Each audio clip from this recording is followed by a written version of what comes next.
I think VR is a really compelling and exciting arena. I think the thing that has we've had virtual reality headsets for several years now, and it hasn't totally caught on yet. And the thing that I find is interesting is we're still kind of asking ourselves, like, what is the killer app for VR? And to me, probably the more interesting question is, why did you build something without knowing how you were going to use it? And so I think that that's kind of it epitomizes a lot of what we deal with in the games industry when you always are marrying content with technology. And I think the best experiences have a technology and content that are just so in sync with one another, but that has real restrictions as well. I will admit, I'm dating myself, I totally owned a Pong game set. I can't even call it a console because I don't know that it applies, but it was the size of a console and it could play one game with a couple variations. You could play it with two people, you could play it solo, but it played one game. But it did it really well because it was designed to play that one game and the technology was made for it. And of course I moved on to my Atari, and the awesome thing was you could use this console now to play many, many games.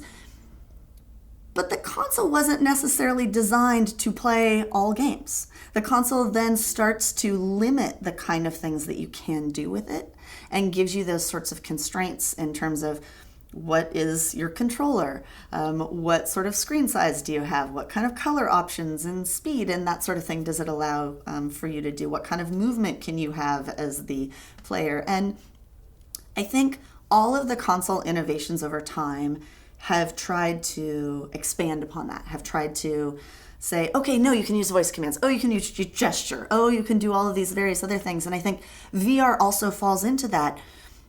And I think we are going to find those key things.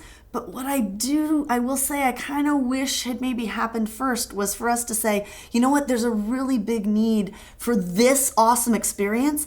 Why don't we make something that can do that awesome experience really well? And then we'll find other ways to do a whole variety of them. So it's a little bit in process, and I'm certainly, not the brilliant mind who was making these VR headsets, but I just do think that we will get there. I think somehow the process of it, though, to me felt a little backwards. And so I'm excited about it. I'm excited about all the things we can do. But right now it feels like I, as a content creator, want to be doing things, but I'm using a tool that someone else built without talking to me. The nice thing I will say, though, is that the VR teams are really starting to get out there and talk to people. I think they're realizing this. They're getting out there and talking with devs. They're talking with content creators and saying, okay, what are the things that you need this to do? What are the things that you want it to do? And that gets me really excited.